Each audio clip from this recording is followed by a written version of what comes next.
오늘 한국사 속의 사랑은 귀천의 시인 천상병과 목순옥의 가슴이 먹먹해지는 사랑 이야기입니다. 수많은 일화를 남긴 기인이자 뛰어난 시인이었던 천상병 시인의 이름은 시를 잘 읽지 않는 사람이라도 한 번쯤 들어봤을 것입니다.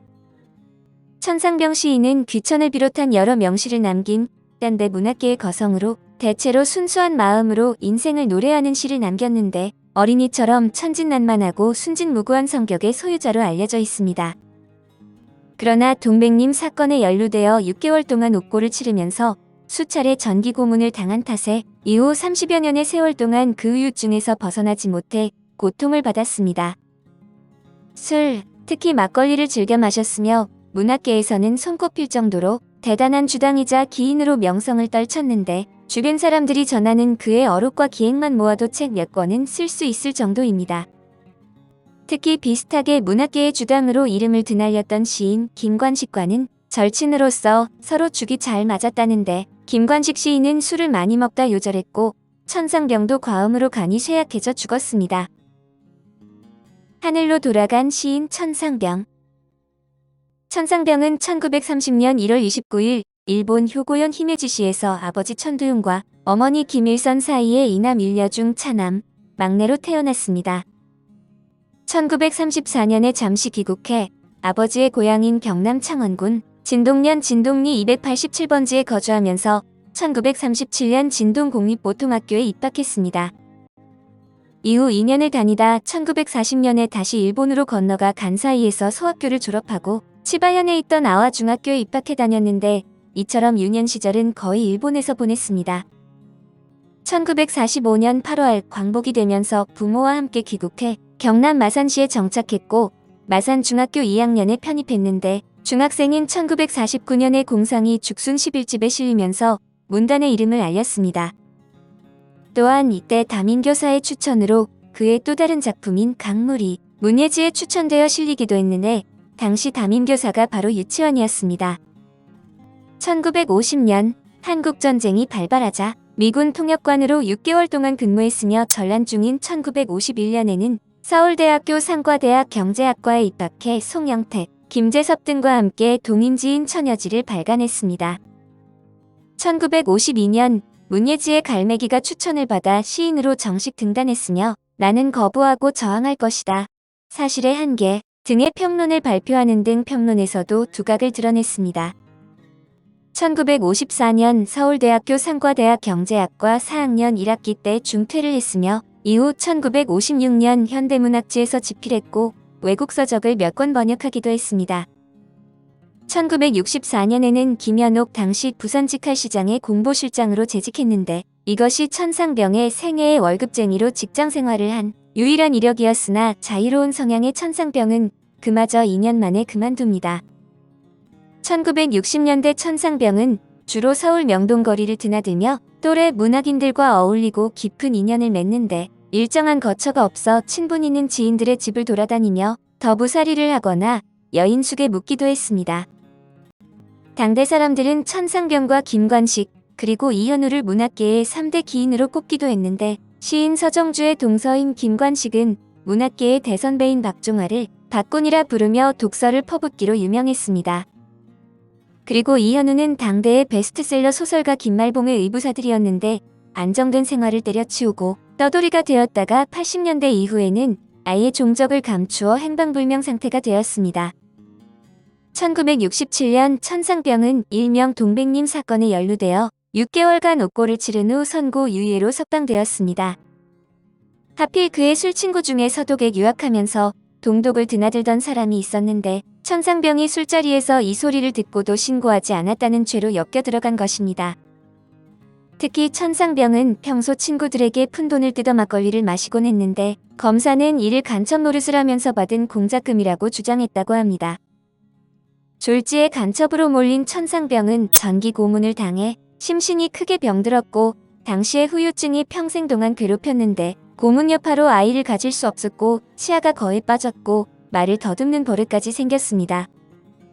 동백님 사건은 1967년 6.8 부정총선 규탄 시위를 잠재우기 위해 정치적으로 계획된 간첩 조작 사건 중 하나였는데 황당하게도 자신이 동독에 넘나든 것을 자랑한 친구는 풀려났다고 합니다.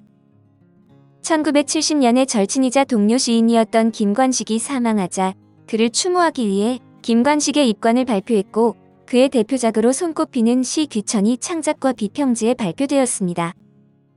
이 시기에 천상병은 유독 죽음을 소재로 하는 시를 많이 발표했는데 동백님 사건 당시에 받았던 정신적인 충격이 원인이 되었을 것이라 여겨집니다. 1971년 천상병은 행여불자로 오해받아 서울시립정신병원에 수용되었는데 평소 버릇처럼 지인들에게 밥을 빌어먹기 위해 부산으로 갔으나 별 소득이 없자 서울행 완행열차에 무임승차를 했답니다.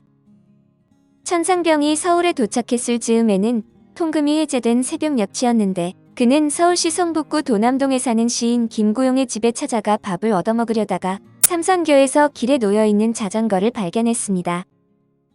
정신이 온전치 못했던 천상병은 자전거를 잡아 타려다 근처에 있던 자전거 주인에게 붙잡혀 절도죄로 성북경찰서에 끌려갔는데 꼴이 말이 아니었던 그를 택시에 태워 정신병원으로 보내버렸다고 합니다. 이렇게 어처구니 없게 천상병이 실종되자 동료 시인들은 그가 객사한 것으로 오해하고 그의 천상병의 작품들을 모아 유고시집인 새를 출판해 그는 생전에 유고시집이 출간된 진기록을 세웁니다. 다행히도 책이 출판된 지 얼마 되지 않아 천상병이 정신병원에 수용되어 있다는 사실이 알려지게 됩니다. 지고지순한 목순옥과의 만남. 그 당시에 천상병의 친구 여동생이었던 목순옥 여사는 수년간 천상병을 간병해 주었는데 그것이 계기가 되어 1972년 결혼을 했는데 김동리 선생이 주례를 서주었다고 합니다. 43살 노총각과 36살 노처녀가 올린 아름다운 결혼식이 더 빛났던 것은 너무나 값진 사랑의 승리였기 때문이었습니다. 이후 천상병은 아내 목순옥의 지극한 보살핌을 받으며 동거하게 되면서 그의 오랜 방랑 생활도 끝을 맺게 됩니다. 천상병 시인과 목순옥 여사가 인연을 시작하게 된 것은 목순옥 여사의 오빠 목순복의 소개 때문인데 목순옥 여사가 고등학교 2학년 때 오빠의 소개로 명동의 갈채다방에서 천상병 시인과 처음 만납니다. 경북 상주에서 올라온 친구 동생 앞에서 콧구멍을 후비며 앉아있다 우스운 이야기 나오면 다방이 떠나갈 듯이 웃을 만큼 특이한 천상병 시인과 목순옥은 오빠, 동생 사이로 스스럼 없이 지내게 됩니다. 목순옥은 몸과 마음이 모두 황폐해져 서울시립정신병원에 1년여 동안 입원해 있던 천상병 시인을 헌신적으로 돌봐주며 병이 깊은 시인을 위해 남은 생을 바치기로 결심을 합니다. 천 선생님은 내가 아니면 안 된다. 천 선생님이 편안한 마음으로 살아가시려면 내가 저분 곁에 있어야만 한다. 내가 곁에 없으면 천 선생님도 안정을 잃지만 나 역시도 저분을 등지고서 마음 편하게 살아갈 수는 없을 것 같다. 그때부터 목순옥은 어린아이의 정신연령을 갖고 사는 남편을 위해 팔과 다리의 역할을 하게 됩니다. 천상병 시인이 급성간경화증으로 춘천의료원에 입원했을 때는 5개월 동안 하루도 빠짐없이 춘천과 서울을 오가며 간병을 했습니다. 1993년 사별할 때까지 시 쓰는 것 외에 아무것도 할 수 없는 남편을 위해 모든 삶을 바쳤는데 27년 동안 이런 사랑으로 보살피지 않았다면 천상병의 중후귀신은 탄생하지 못했을 것입니다. 나는 세계에서 제일 행복한 사나이다. 아내가 찻집을 경영해서 생활 걱정 없고 대학을 다녔으니 배움에 부족도 없고 시인이 명예욕도 충분하고 예쁜 아내니 여자 생각 없고 아이가 없으니 뒤를 걱정할 필요가 없고 집도 있으니 얼마나 편안한가. 막걸리를 좋아하는데 아내가 사주니 무슨 불평이 있겠는가. 지난 93년 4월 28일 작고한 천상병의 행복이란 시인데 아내가 찻집을 경영해 생활이 걱정 없다는 그 찻집은 서울 종로구 관운동 24번지에 있는 귀천입니다. 귀천은 소문악인들의 인사동 찻집으로 알려진 곳으로 85년 3월 문을 연 찻집의 주인은 천 시인의 아내 목순옥으로 아내 목씨도 74살을 일기로 지난 2010년 남편 천 시인에게로 갔습니다. 종로구 관운동 24번지에 있던 귀천은 건물 공사로 사라지고 처조카인 모경선 씨가 옛 찻집 주변 관운동 83번지에서 귀천을 운영하고 있습니다. 생전의 목순옥은 천상병 시인의 일이라면 어디든지 찾아다녔는데 찻집을 운영하면서도 시간을 내 연극, 백일장 음악회, 예술제, 세미나 등 천상병의 문학 정신을 기리는 행사엔 어디든지 갔답니다. 천 시인이 살아있을 때도 잘했지만 영면한 후에도 지성이었는데 2010년 8월 건강했던 그녀가 갑자기 대장파열로 병원에 입원을 했고 중환자실에 입원한 지 나흘 만에 74살의 나이로 타계했습니다.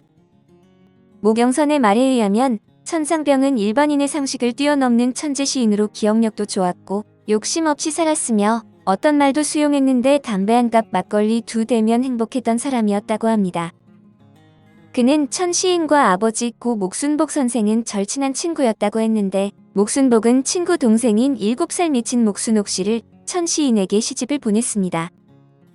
앞에서 말한 것처럼 천상병 시인이 청량리 정신병원에 입원했을 때 당시 병원에 근무한 고 김종애 박사가 살아있다고 해서 당시 처녀였던 목순옥이 문병을 갔다고 합니다.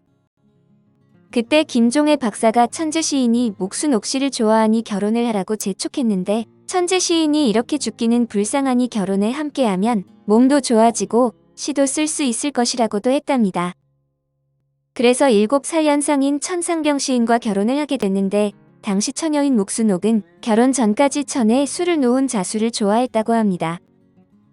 천상병 시인을 지근거리에서 지켜본 모경선은 천 시인이 유난히 초록색과 파란색을 좋아했다는데 동백님 사건으로 빨갱이로 몰려 빨간색을 싫어해 빨간 립스틱, 빨간 옷을 입고 가면 혼이 났다고 합니다. 천 시인은 1979년 시집 주막에서 1984년 천상병은 천상시인이다. 1991년 요놈 요놈 요 이쁜 놈 등의 시집을 발표하며 활동하다 간경화증을 앓다 1993년 자택에서 세상을 떠났습니다. 아내인 목순옥은 천상병의 사후인 1993년 8월에 날개 없는 새짝이 되어라는 글모음집을 펴내면서 유고 시집인 나 하늘로 돌아가네를 함께 펴냈습니다. 천상병의 대표작을 원작으로 한 KBS 1TV 인간극장 9화 귀천이 1994년 방영됐는데 정진이 주인공 천상병, 김자옥이 천 시인의 아내이면서 원작자인 동시에 극의 화자인 목순옥으로 나왔습니다. 천상병 시인의 여러 뒷이야기. 천상병 시인은 많은 일화를 가지고 있는데 천상병 하면 흔히 순진무구한 시인이라고만 생각하지만 미군 통역관으로 복무하고 서울대에 입학한 것을 보면 알 수 있듯 두뇌가 굉장히 명석한 천재였습니다. 천상병이 한동안 작가 신봉승의 서재에서 더부살이를 했는데 신봉승이 서양문화사라는 책을 읽고 있는 것을 보고 아직도 이런 쉬운 책을 읽고 있냐며 그 자리에서 책 내용을 줄줄이 읊었다고 합니다. 시인으로서의 천상병과 평론가로서의 천상병은 서로 완전히 다른 인물로 시 비평에서는 조금의 자비도 베풀지 않고 매우 엄격한 자세를 고수했습니다. 처음에는 시인들이 천상병에게 욕을 먹는 것이 두려워 그의 평론을 꺼렸으나 후에 그의 비평에 틀린 말이 없음을 알고는 앞다투어 자신들이 쓴 시를 보여주었다고 합니다. 한창 젊었을 적 완전히 패인 모습으로 살고 있던 천상병은 머리가 하도 덥수룩하여 얼굴이 보이지 않을 지경이었는데 딱하게 여긴 친구가 돈을 주면 술을 사 먹을까봐 천상병을 데리고 이발소로 갔답니다. 이발비를 지불하고 천상병이 머리카락을 자르는 걸 본 친구는 안심하고 집으로 가지만 친구가 나가자마자 천상병은 이발사에게 지금까지 이발한 비용을 제외하고 환불해달라고 요구를 했답니다. 대학 시절 교수님 집에서 머무는데 화장대에 멋있어 보이는 병이 있어서 양주인 줄 알고 마셨는데 이상하게 향이 심해서 역시 좋은 술인가 보다라고 생각했는데 알고 보니 향수였다고 하네요. 천상병은 언제나 사람은 탄탄한 조직에 들어가야 잘 살 수 있다는 지론을 갖고 있어 친구 신경님 시인이 영어학원 강사로 근근히 사는 것을 보고 취직을 알선해 주었다고 합니다. 신경님은 일정한 수익이 없었던 천상병이 자기 걱정은 않고 남 걱정만 하는 것을 보고 한마디 했더니 천상병은 지지 않고 너와 나는 타고난 생리가 다르다는 말로 일축했다고 하네요. 동베를린 공작단 사건에 연루되어 취조를 받던 당시 그의 별명은 천이갑이었는데 그의 얼굴이 코미디언 김이갑을 닮아서였다고 합니다. 동베를린 공작단 사건 당시에 모진 고문을 받았는데 특히 전기 고문을 당한 후유증으로 아이를 가질 수 없게 되었고 당근 아내 목순옥과의 사이에서도 자식이 없습니다. 천상병은 생전에 지인들에게 세금으로 500원, 1000원씩을 받아냈는데 60에서 70년대에는 100원, 500원씩 받았던 것이 80년대 이후로는 1,000원에서 2,000원으로 늘어났답니다.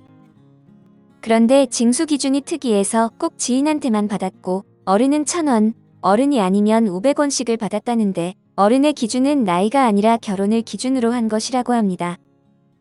주변 사람들은 천상병이 스스로 어지간히 친하다고 생각하는 사람이 아니면 돈을 걷지 않는다는 사실을 잘 알고 있었기에 돈을 주면서도 기분이 나쁘지 않았다고 하네요. 1988년 간경변으로 춘천의료원에 입원했을 당시 그의 부인이었던 목순옥이 춘천으로 오가면서 천상병 시인을 5년만 더 살게 해달라고 기도를 했다고 합니다. 놀랍게도 병원에서조차 가망이 없다던 그의 병은 완쾌되었고 더 놀랍게도 정확히 5년 후인 1993년 거짓말같이 세상을 떠났는데 천 시인이 세상을 떠났을 때 목순옥은 이렇게 생각했다고 합니다. 5년이 아니라 10년만 더 살게 해달라고 빌었을 것을. 당시 귀천에 자주 다니던 사람이 천상병에게 빌린 돈을 언제 갚을 거냐고 묻자 천상병 시인이 이렇게 답했다고 일본인이 쓴 세계 유명인의 명대사란 책자에 나와 있습니다. 허허, 내가 죽으면 천국과 지옥의 갈림길에서 포장마차를 하고 있을 테니 오거든 갚을 만큼의 공짜수를 주겠네. 개를 무척 좋아하여 개와 함께한 유명인이라는 책자에 나오기도 했는데 세상을 떠날 때 기르던 개는 슬퍼하며 천상병이 자주 앉던 서재에 항상 누워있다가 3년 뒤에 주인을 따라갔다고 합니다.